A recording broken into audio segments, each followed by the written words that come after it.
What is up? Glad to be with you. Technical difficulties be damned. Danny Pommells, Noah Levick, Ben Berry here on the Sixers Talk podcast. We missed a week last week. Something was going on with my end of the deal. Sorry about that to all the viewers, listeners, and to you guys, my friends, Noah and Ben. Let's dive into all this Sixers chatter that's going on. We'll talk about the Hustle movie. We'll talk about this whole commissioner's idea of shortening the season by adding this midseason tournament. And I think a good place to start would just be if you had an extra $5 billion laying around, you could have almost owned the Denver Broncos, just like Josh Harris almost did. Interesting the way that they are building this organization, the Harris Blitzer Sports Entertainment. Not sure if you guys really have a big opinion about that, but interesting to me. Did that surprise you that the pockets are that deep with HBSE, you guys? Not for me. I think we've known for a long time that the Sixers are one of many, entities under the HBSE umbrella. I do think it would have potentially been a really interesting position to see Josh Harris, the managing partner of the Sixers, rooting against the Philadelphia Eagles, when the Eagles go to Denver or something along those lines. Apparently, he does still have ambitions of owning an NFL franchise. So in the not too distant future, Josh Harris could be rooting against Jalen Hurts and rooting for Joel Embiid, which I think is an odd concept. But he's certainly very interested and invested and bullish on the sports market in general. And he's already living in both of those worlds, owning New Jersey Devils, which is a staunch Flyers rival. Maybe people kind of let him slide a little bit in that area because, hockey more of a niche sport in some instances. Where's your head at with that when you saw that, Ben? Man, if you got it, flaunt it, I guess. I know there's a lot of fans is thinking, fix the Sixers first. Then there's the other fans that think fix the Devils first. But it's his money. I'm not going to sit here and pocket watch and tell people how to spend their money. I will say if he would have got the Broncos, it would have been very interesting to see reaction from the city and people that were very critical when they cut employees' paychecks back at the beginning of the pandemic and not trying to be, Ben's being super negative again. That would have been interesting. But, it's his money. Do what he wants with it. Each one of us do what we want with our own money. I got some paintings in the background that I'm sure people think are ridiculous, but shout out Chuck Styles. They fly, they fire. You know what I mean? Add a little something to my office. So, you got the money, go after it. Spend it how you want. Just don't go broke. Or we make hopefully ESPN does an owner's version of broke instead of the players. Bro, for me, yesterday's price is not today's price. To see that he was throwing $5 billion at the Denver Broncos was just wow. And a team that might not even be good. I think their over/under for the season is like 10.5 wins. So Vegas definitely expects them to be having a big impact on how the season plays out in the AFC. But we'll save that for the Eagle Eye podcast. But just a lot of money obviously he is, world domination. This isn't Pinky in the Brain. It's a little extreme, but at the same time, he has entities and has, his finger in a lot of pies, so to speak. And it just seems to be, Harris Blitzer Sports Entertainment. They're trying to grow something and build something. And the Sixers are obviously a huge part of their successful portfolio because of the way the return on investment that they got from purchasing the franchise for around $300 million and it being worth $2 billion. So why not continue to, venture into this sports entertainment industry? The NBA landscape might be changing though. I think that's something our fans are definitely interested in. And I'm so curious to hear what you guys think about this. I told you guys before the podcast, I was watching a WNBA game last night, and they were continuing to trumpet and push for this Commissioner's Cup that they have in place, where I guess it's a $500,000, cash prizes or pot of money that can be won by the teams that participate or are eligible to participate. I didn't quite get all the details of how it's played out, but really just a a forerunner of what the NBA is trying to do and have a midseason tournament. They're trying to make the games more significant, cut down on maybe the load management and how players are sitting out games and fans coming to games and being able to actually see the star players play when they're at the games. So I am definitely for them reimagining, rethinking about how to make the games relevant. That's what we love, right? We love seeing the high level of competition. We love seeing these incredible athletes play and compete at a high level. And what better way to accentuate that and give people incentive than with money? So along people have discussed, incentivizing the slam dunk contest by upping the ante a bit more and trying to get some of these stars like LeBron James and guys like Kobe and whatnot to participate again in the slam dunk contest. But I really am curious how this plays out.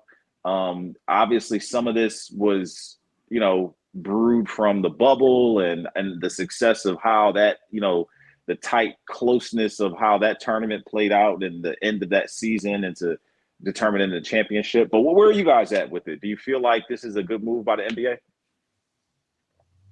I think the recent experimentation, the results are strong with the play-in tournament and the entertainment value there. And I think just the recognition that you don't always have to stick to the way things have been.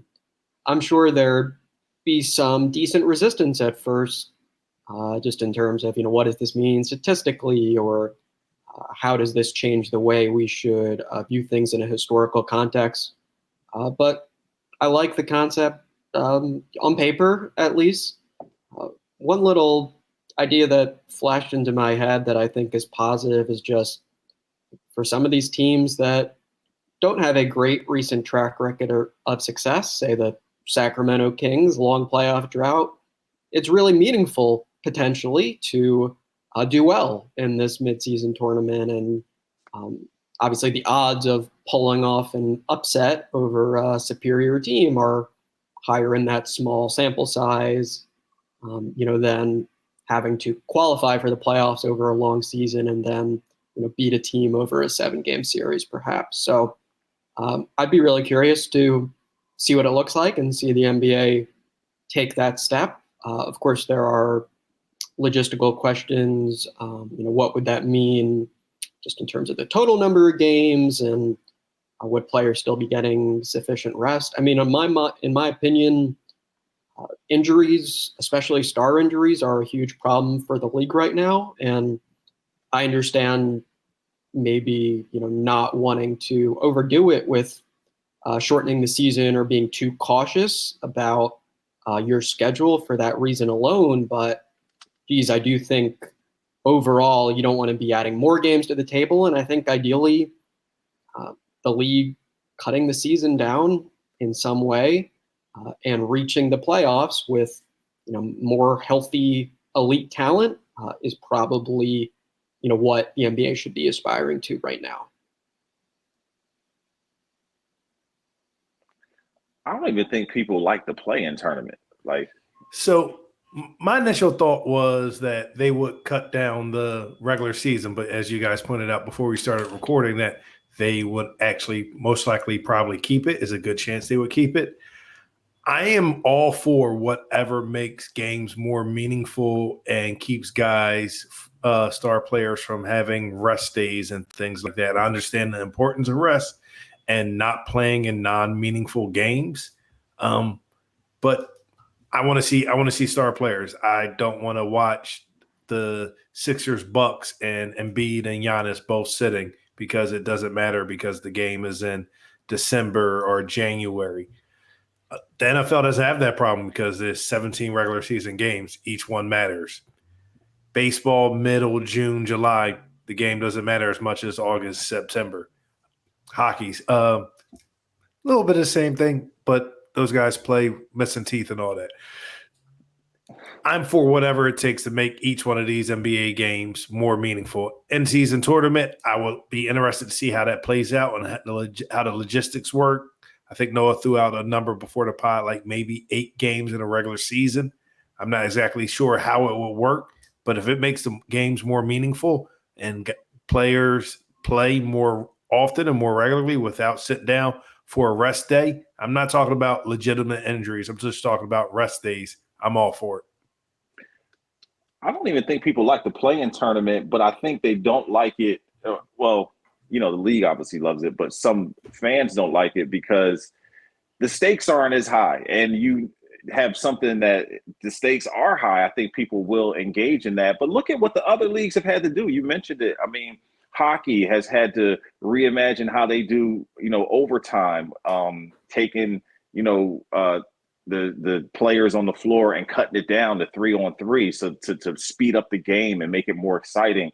The NBA is trying to meet that need as well. Is try to address what the fans and what they're missing and meet them at where they are, and trying to make up for some of the inconsistencies or places where things might be falling off from the fan experience and what they're getting out of it. But the NFL has added a game, changed some of their rules.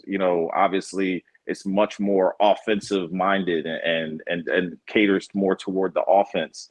It just goes to show Major League Baseball, obviously the ghost runner and extra innings, cutting down on like the time of games and things like that. The other leagues have had to make adjustments, so it's not that far fetched for the NBA to try to do something like this.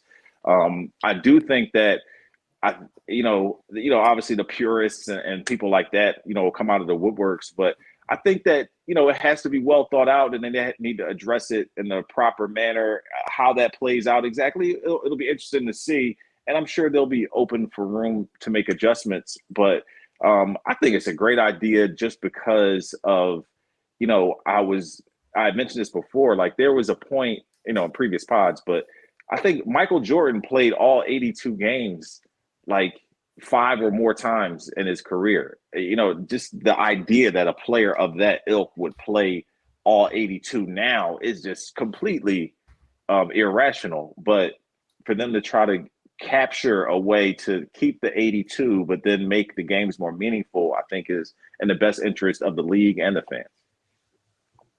Just a little history that I recently refreshed myself on with what you're talking about.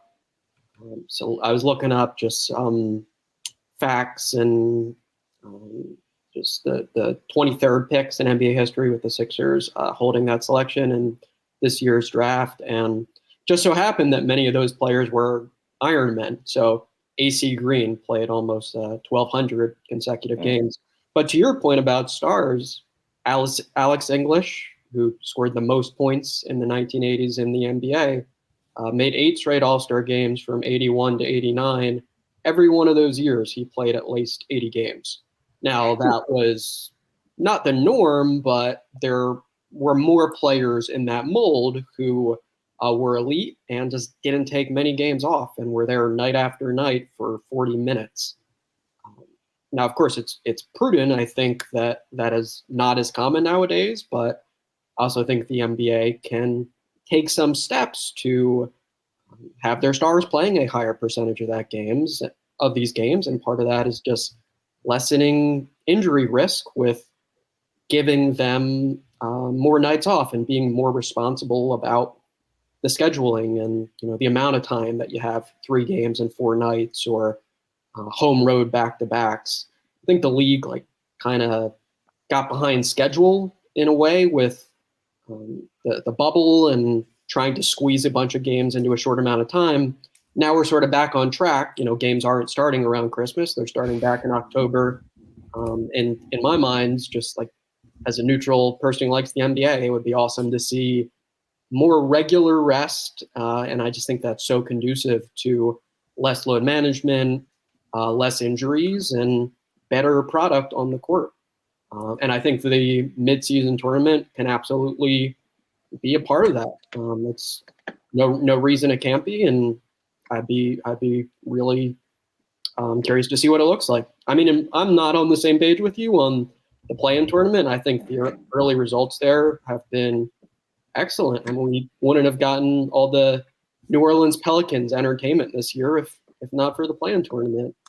1 or 2 blowouts like every NBA game, but I think for the most part, highly competitive and more teams have been in the mix until the end, and I think it's been a lot of fun. And I think this is another, new idea that it makes sense to probably give it a shot. I've been a big fan of the play-in tournament. So, yeah, I'm with Noah on that one. Last year when we got Steph Curry and LeBron duking it out in the play-in game, I thought that was phenomenal. And Danny, your point about Michael Jordan, John Stockton played 18, 19 years. He's played 80. He played all 82 games except 3 years. He only missed 54 games in his long, long career. So I don't know if his guys are just bigger, stronger, and just more pounding. They play AAU ball at a younger age, but to get guys healthy for them to play more, I think that's the most important thing for the NBA, while also making it entertaining. Yeah, I'm not familiar with all the details, but I know the league used to have certain hard lines they wouldn't cross, so 4 games in 5 nights. At a certain point, it was just that was entirely off the table. And there were other little details there that they did their best to adhere to.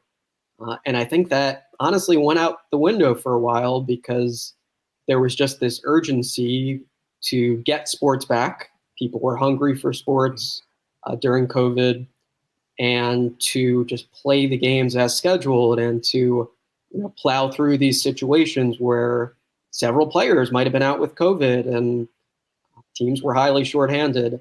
And I think now we're fortunate to be in a spot where it is genuinely more back to normal, just in terms of most teams being healthy and most teams being capable of playing a full schedule with a high level of talent. And I would love to see the NBA do its part to sort of maximize that back to normal concept, just with stars being out there a lot of the time. Speaking of stars, the Sixers need to support theirs and kind of reimagine this roster a little bit. Their hands are a bit tied. They obviously have a lot of money allocated to several players, and some players who will need to be paid eventually here on the horizon. So Noah has a great article on the website about free agent wings the Sixers can target. And it's definitely optimistic to hope that they can continue to nail it in free agency. In a lot of ways they have in the past, getting guys who have value and maybe not as heralded or on prove-it deals like Andre Drummond, George Niang. Say what you want. Drummond was a big splash and had a lot of effect behind him, particularly, with the rebounding, as you guys know. And, George Niang was the catch and shoot guy that they needed at many times this season. But I think what we're doing now is hoping that they can continue with this momentum and Daryl Morey can continue to find some diamonds in the rough. A guy who was at the top of the list that Noah had on his article was Otto Porter, a guy I have hated in the past when he was in Washington because I felt like he was severely overpaid. But now there's not the case with him, and they need two-way guys. They need people who can do it on both ends. Porter isn't the best defender in the world, but an interesting guy, I thought, to start your list off with, Noah. But who are the guys on that list that really pique your interest or you feel like can really make a difference here with this team and the Sixers might have a good chance of acquiring them? Right. So I think inevitably with these sort of lists, there's probably some disappointment from a chunk of fans that we're not talking about stars, but the Sixers are not in the process days where they had ample cap space. We're talking about mid-level exception and minimum players, realistically, in terms of free agent signings. And the MLE is about $10 million. Where are we at with that? So that would be the non-taxpayer MLE, and the Sixers' chances of having access to that, would be higher if James Harden's contract is a lot less than the $47 million player option that he has a chance to pick up. So there's some uncertainty there in terms of just what they'll actually be able to do. The taxpayer MLE is around $6 million. Mm-hmm. They didn't use all of that last year. George Niang was a 2-year, $6.7 million contract, just to give you a ballpark idea of what some of these role players tend to cost. as you said, I think Morey hasn't made a ton of free agent moves, but just value-wise, they've been strong. It's been Niang, Drummond, and then Dwight Howard for the minimum. So see if they can make any wins on the margins. You mentioned Otto Porter. I sort of am intrigued by the idea of Jeremy Lamb. I think the one weakness is he's not a great outside shooter, but he can create for himself a little bit and make plays out of the pick and roll. And I think a player who checks those boxes potentially could work well in lineups with James Harden. And then another intriguing name to me is Daniel House. Has a fascinating history with Morey and Harden. I think he's a hard-nosed, tough player who injects energy and would give the Sixers, a jolt on the wing potentially if everything is, copacetic with Morey, Harden, and that history those folks share in Houston. Gary Harris was, another potential option. I thought, might make sense for the Sixers, kind of in that mid-level range, proving he's a solid NBA player. Was in a weird situation last year with the Magic where he's one of the older guys on the team at 27. Maybe he, goes back to a contender and fills a nice role, as a guy who does most things solidly. Rebounding is not a strength of his, and I think the Sixers clearly need to upgrade in that area. But outside of that, I think Harris, is a solid NBA player, would probably, have a spot in the Sixers rotation. So those are among the names I threw out there, and we'll see exactly, who they explore, and we'll be prepared for surprises. I don't think any of us saw, Andre Drummond being the move last offseason. I'm a big fan of the first person you put on the list and who Danny hates. I brought his name up a couple years ago on a pod, and Danny went off about Otto Porter. He's playing. Are you a big fan though? Fan? I'm a big fan of bringing him in. He can play 3 and 4. Sometimes they have him out there at the 5 when the Warriors go small. He can defend. He's shooting 38, 39% from beyond the arc. He's averaging about 20 minutes per game in this postseason. He's shooting above 50% from the field. Two-way players is what something the Sixers lack, and I think that would be a veteran who's played in the NBA Finals. I'm not saying he's crushing it out there. He's not what Iguodala did when he won Finals MVP, but he's playing well off the bench, and he has been consistent. I don't think the Sixers can ask for anything more than – well, they can ask for it, but realistically, that's what they need coming off the bench right now because it hasn't been that way for quite some time. Right, and just to the earlier questions about what might be feasible financially, like Porter, it's possible he's out of their price range, and that the fact that he's back in the finals and has proven he's worthy of that means he gets a more lucrative contract. One player who has not been in the finals rotation that I just personally like his game a lot and think might work here is Juan Toscano-Anderson. I think just you talk about just being an irritant to other teams and having positive energy and versatility as well. He's all those things. Thought it was just funny kind of looking back when the Sixers were in Golden State. He got under George Niang's skin. George Niang got pretty ticked off with Toscano-Anderson, and he was the better player in that particular matchup. Ben, you mentioned kind of the appeal of guys who can slide up, defensively, who can be switchable and maybe even play small ball 5.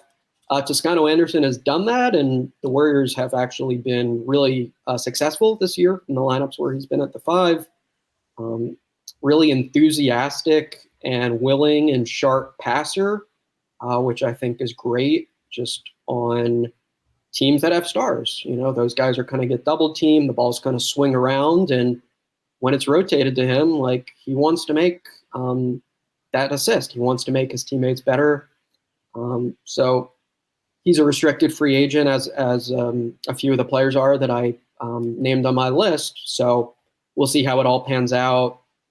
He loves Golden State; they love him. But if he is available and the price is attainable for the Sixers, I really like that concept as not an integral piece of your bench, not your sixth man, but someone who's capable of getting rotation minutes in a variety of roles and can give you some of that edge that you're looking for, and also has skills that would help the Sixers in my mind. I'm really interested in how, obviously there are reasons why next season is really important for the Sixers. I'm really interested in how this free agency plays out. The elephant in the room for me is the Nets deferring that pick until next season in the hopes that the pick will improve because the Sixers will be worse. So how do they make sure they're not? How do they make sure that they're better than they were last year, have a deeper run in the playoffs, finally get past the second round? And it's definitely going to start with the players that they're bringing in to try to upgrade this roster and to kind of net out the ones and, filter who needs to be here and who doesn't. And we'll get into the draft discussion and what they do with that 23rd pick this season and how they might package it or move it around if things work out that way. But the draft does come first, but free agency and James Harden's decision are quickly coming up after it. So from a front office standpoint, this is the money time. This is the time where they're going to have to earn their worth. And I do have faith in Daryl Morey that he can do that because he's, as Noah mentioned, surprised us in the past. But I think these next few weeks are going to shape some things for the Sixers that will make lasting impression on how this next season shakes out. And a mid-level exception guy shouldn't actually determine what happens with a team's future, but they need to upgrade the roster. They need to, like I said, filter out the players that shouldn't be here, and they can possibly find something that of value where another team can't, meet the player at the number they want, or isn't that player is trying to prove something that they deserve a long-term deal, a la Andre Drummond or what have you. So I think this is a really important time and will determine a lot for the team.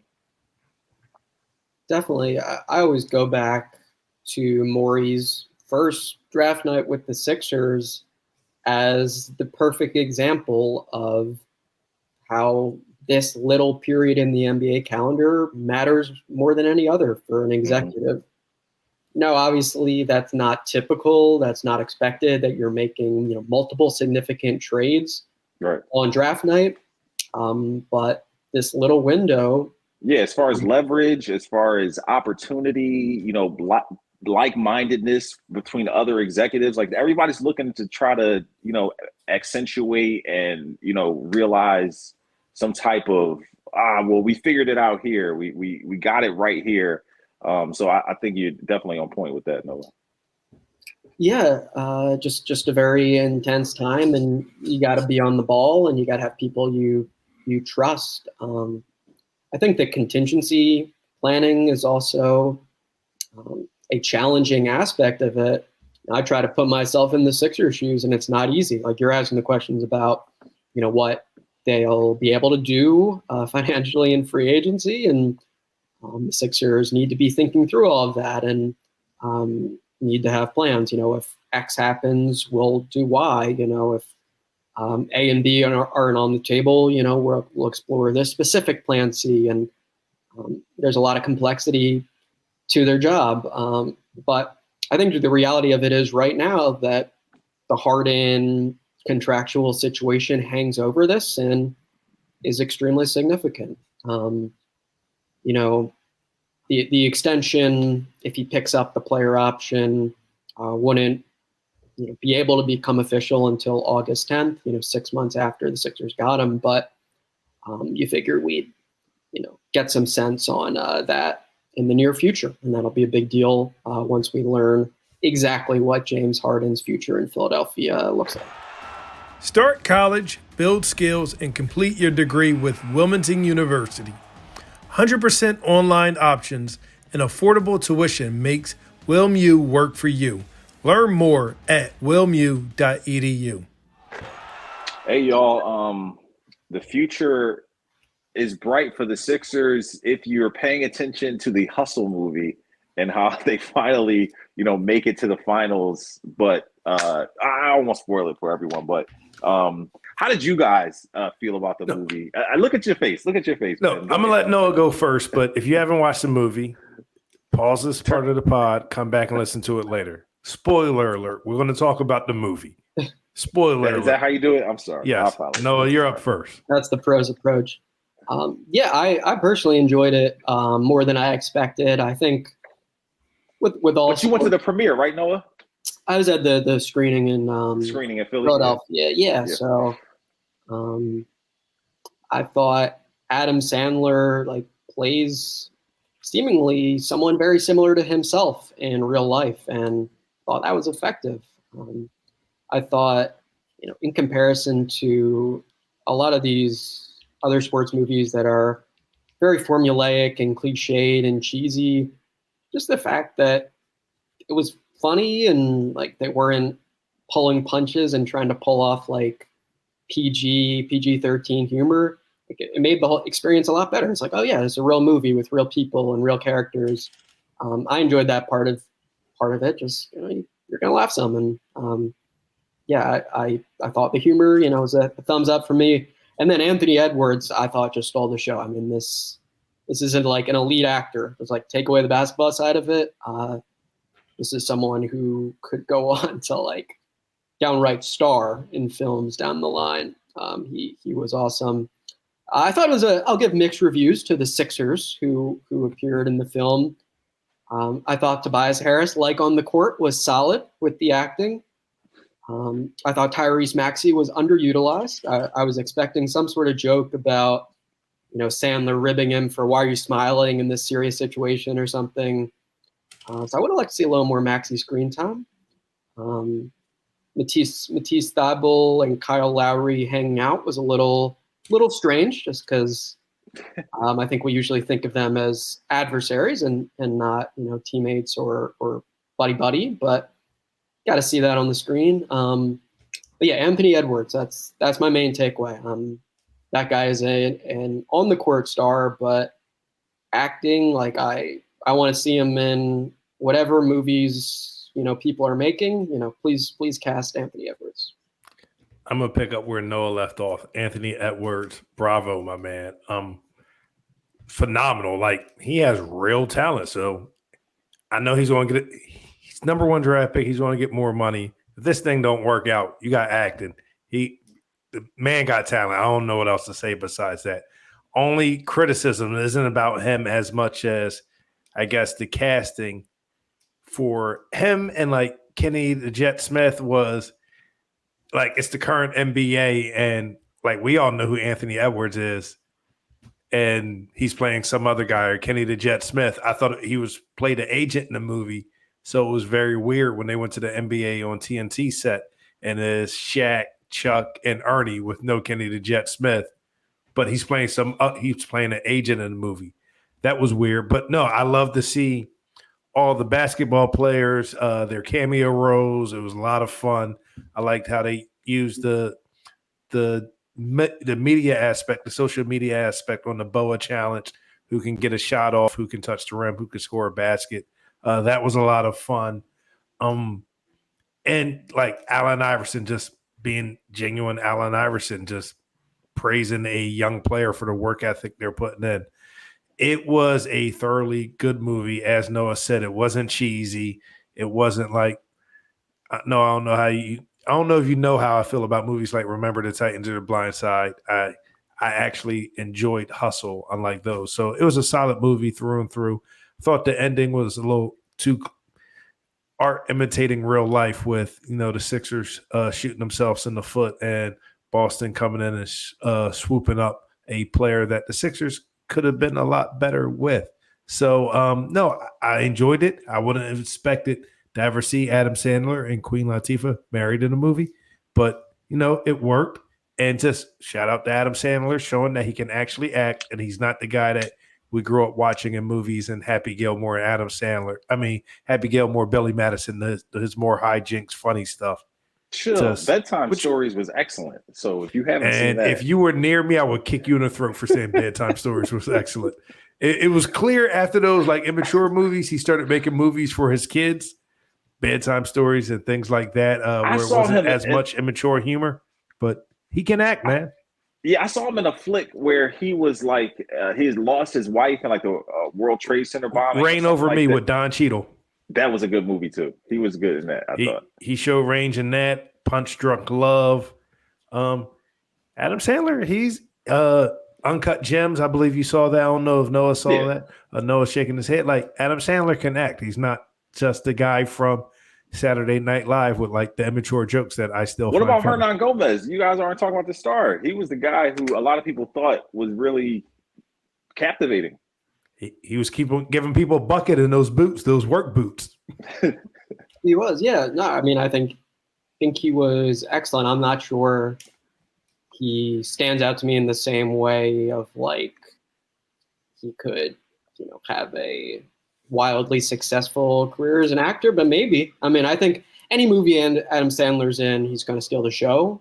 And as a complimentary piece and as someone who, fed off Sandler, I think he was excellent, and that chemistry felt legit. And there were some, genuinely funny moments and some little moments of immaturity, which is great. We don't need to be all serious all the time. I do think it's fair to say the movie was not entirely devoid of cheesiness and cliche, and the Rocky-inspired montage for me, probably could have been cut a little shorter. I think we got the point, working hard and running up hills and all that good stuff. But I think, the acting from the basketball folks, overall was quite strong. And we don't want to neglect Juancho. And I'm definitely, after seeing the movie, I feel more invested in his NBA career. I'm really want to see, what he can do as a player now, and whether he can live up to the Bo Cruz, reputation a little bit on the court. Oh, shout out to him. He's good. I love when he was ordering all the food and taking a bite. Yeah. Only a bite. What about the Philly landmarks throughout the movie? Did that kind of make you feel like a little proud about the city, or did that make you more nostalgic about the movie or anything? I thought it was like seeing the gyms, kind of recognizing, oh, that's the Palestra, or oh, that's LaSalle, or whatever. Did that kind of make it more significant to you? Yeah, I thought it was well done. I think just probably more of a me problem, covering the Sixers. It's always sort of weird how they present like the way things happen. Teams don't practice at their arena, for instance. The Sixers practice in Camden. Just little details like that you're aware of. But no, they were clearly, proud to have the movie in Philly, and director is from here, and wanted to showcase the city and its passion for basketball. And I think that was done well. And at the same time, of course, being a movie that you don't have to be from here to enjoy. So that was cool. And the hill running was neat to see. Like I said, I thought maybe they overdid it just a little bit, but you clearly got that Philly vibe of it being early in the morning and the city's not quite awake yet, and you've got Sandler and this guy Juancho or Bo Cruz working very hard on the hills. No, seeing the sights, the gyms was nice. I wish they would have got a shot of Max's Steaks in there, but I don't think they spent too much time in that part of Philly. They showed like Pat's and Geno's. I can't remember if they got a cheesesteak from there, but I don't know anyone that actually eats from there. Not to take a shot. Well, everybody the court was right there. Chad Johnson. Everybody except for Chad Johnson, right? Yeah. Oh man, pulled up the Pats the other day. I know, right? So no, it was cool. It was cool to see like a couple like the local like artists, rappers, and people in the city. That hill that Bo was running out in Manioc, that hill's no joke. I've been out there. I've walked it. It's not fun. But no, I enjoyed the movie through and through. I think us being from Philly, we have a little bit more critique about how the locations and stuff like that. But majority of the people that will see it aren't from Philadelphia. So I don't think it's going to matter to them.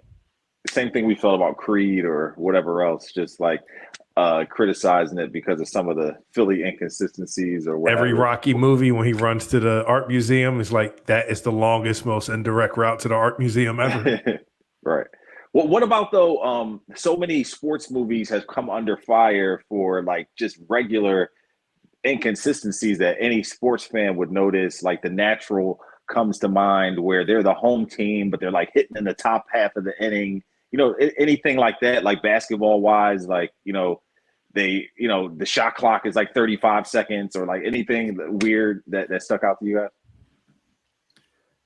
The thing that stuck out to me a little was a little bit of the basketball, but you're telling professionals to do things like, from the people I know that work in film, it's hard to recreate something for the purpose of it being in a movie. And when you have professionals telling them, I know this is your move in real life, but I need you to do it this way. So it was clear, like, they're not running or going hard, but the intense on-court battles at the time was supposed to make it seem like they were going hard, but it's kind of hard. Like, they're not actors, they're basketball players. I don't know, Noah, you picked up on any of that, but it's just kind of hard to capture on film. It is, yeah. I guess something that comes to mind is like He Got Game. It feels easier to give that experience of true basketball, I think, in a one-on-one setting. Just not as many moving parts, and you don't need to capture as much in the shot necessarily. So it seemed like they compensated for that by doing more of the one-on-one close-ups and trying to focus on like the emotions and of course the trash talk with Anthony Edwards. Right, because that windmill he did in the low post, that looked really real. That looked legit. Oh yeah, there were some absolutely not faked dunks. Right. Not done by stuntmen. So that's certainly an advantage of having true NBA talent here.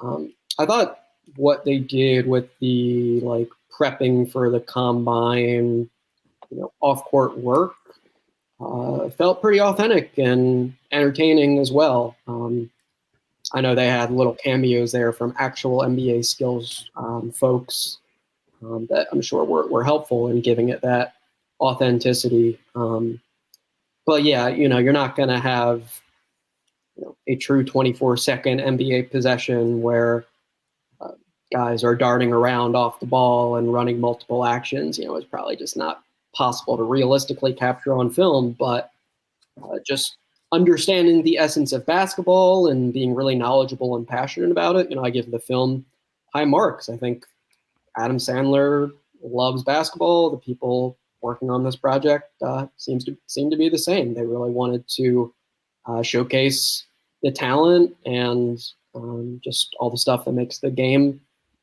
super fun. Hey, we always have fun with you guys. That is for sure. Thank you for listening to the Sixers Talk podcast. We are brought to you by Wilmington University. WilmU Works. We'll see you next week as we talk more about this draft, as things will start to take shape a bit more for the Sixers. We'll have all the nuggets and anything that's going on with the team. For Noah Levick, check out his work on NBCSportsPhiladelphia.com. For Ben Barry, he is always working. Phillies Talk, Phillies podcast, the Eagles podcast, the Flyers podcast. So we appreciate your work, Ben. We will see you, the listeners, the viewers, next time. Keep those thoughts, comments, and suggestions coming. We will see you next time.